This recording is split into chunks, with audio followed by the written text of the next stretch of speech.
여호와의 크고 두려운 날이 오고 있다.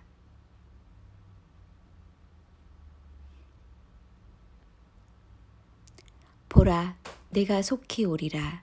이 말씀은 마지막 때의 사건들의 진행 속도가 매우 빠르게 연달아 일어날 것이란 뜻이다.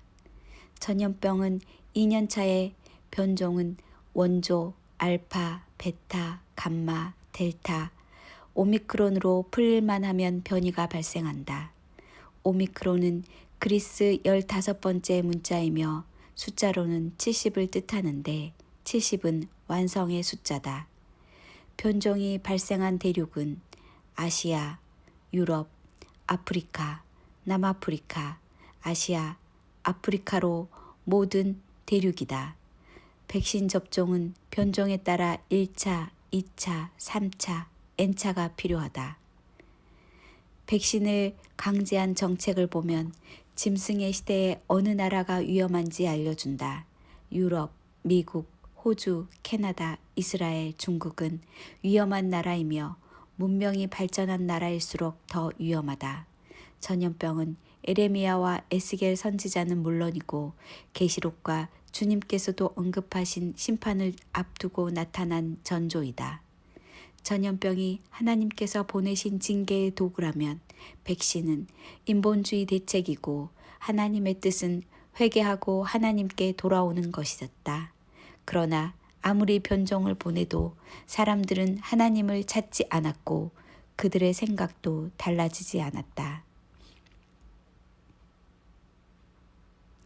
인류의 종말에 대한 예고는 그 칼날이 우리 시대를 향하고 있다. 여호와의 크고 두려운 날이 오고 있다.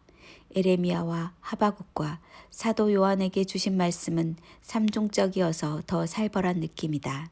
심판을 앞두고 선지자들에게 주신 공통적인 메시지는 반역한 이스라엘 백성을 치기 위해 더 악한 바벨론을 무기로 사용하시겠다는 계획을 알려주셨다. 하나님께서 사용하시는 징계의 도구는 전염병, 기근, 전쟁이다. 그 다음에 하나님의 쇠망치인 바벨론도 쓸어버리시겠다고 선포하셨다. 새 선지자의 애언은 연결성이 있고 애언의 대상이 당대는 물론이고 먼 훗날 마지막 시대를 향하고 있다.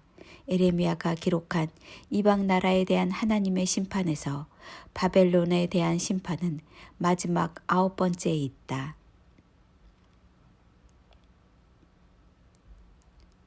종말의 때에 마지막 심판도 음녀 바벨론에 대한 것이었다.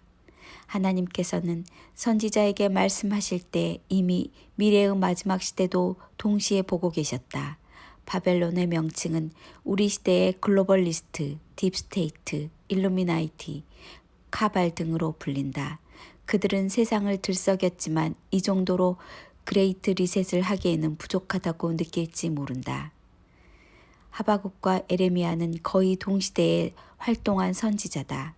하바국은 BC 612년, 에레미야는 BC 627년에서 BC 580년 사이에 애언을 기록했다. 그리고 두 선지자의 애언을 받아 AD 97년 사도 요한이 확증하였고 AD 2021년을 살아가는 우리에게도 도착했다. 하나님의 타이밍은 사람의 시간과 연대를 초월하여 계시하신다. 하바국은 질문은 곧 우리의 질문이기도 하다. 하바국이 고발한 시대의 부조리는 선민이라 불리는 유다 백성들이다. 이 고발은 우리의 고발이기도 하다. 하바국과 에레미야는 만연한 부패와 타락을 하소연했는데 하나님의 응답은 열방의 심판까지 확장하셨다. 너희는 여러 나라를 보고 또 보고 놀라고 또 놀랄지어다. 너희의 생전에 내가 한 가지 일을 행할 것이라. 누가 너희에게 말할지라도 너희가 믿지 아니하리라. 보라, 내가 사납고 성급한 갈대아 바벨론 사람을 일으켜서 유대 교회를 쳐서 심판할 것이다. 하나님의 해결책은 바벨론을 이용하여 유다를 심판하시겠다는 응답이었다. 현대 교회의 상황이기도 하다. 이 환상은 정한 때가 있고 마지막 때에 대해 말하고 있으며 거짓되지 않기 때문이다. 비록 늦어진다고 할지라도 너는 그것을 기다려라. 그날은 반드시 올 것이며 늦어지지 않을 것이다. 정한 때가 우리 세대에 도착했다고 믿는다. 에레미야의 바벨론에 대한 예언은 마지막 때를 표시하기도 한다. 바벨론에 대한 심판은 에레미야 50장과 51장에 기록되었는데 110절에 이른다. 심판에 대한 내용이 요한계시록 17장과 18장에 기록된 것과 유사한 것은 두 기록이 같은 목적을 예고한다는 사실을 알 수 있다. 두 텍스트는 같은 사건을 거의 똑같이 기록하고 있다. 시대는 다르지만 두 테마를 하나로 묶음으로써 꾸준히 회개를 촉구하시고 경고한다.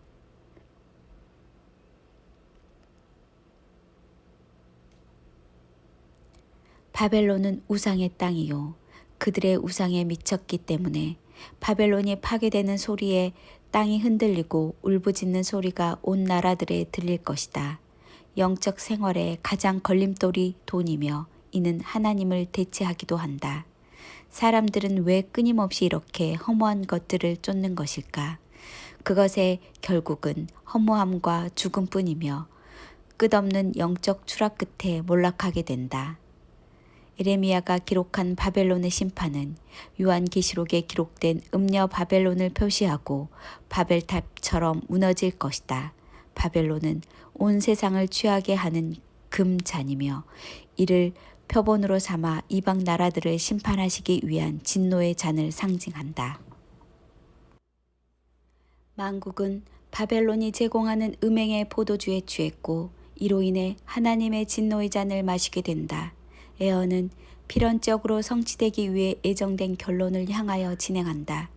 예루살렘은 함락되었고 바벨론 제국도 멸망하였는데 이제 마지막 시대만 남았고 지금 우리가 그 당사자들이다.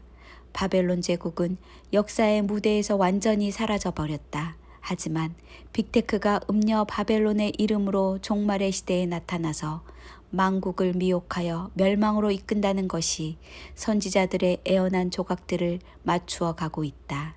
아멘.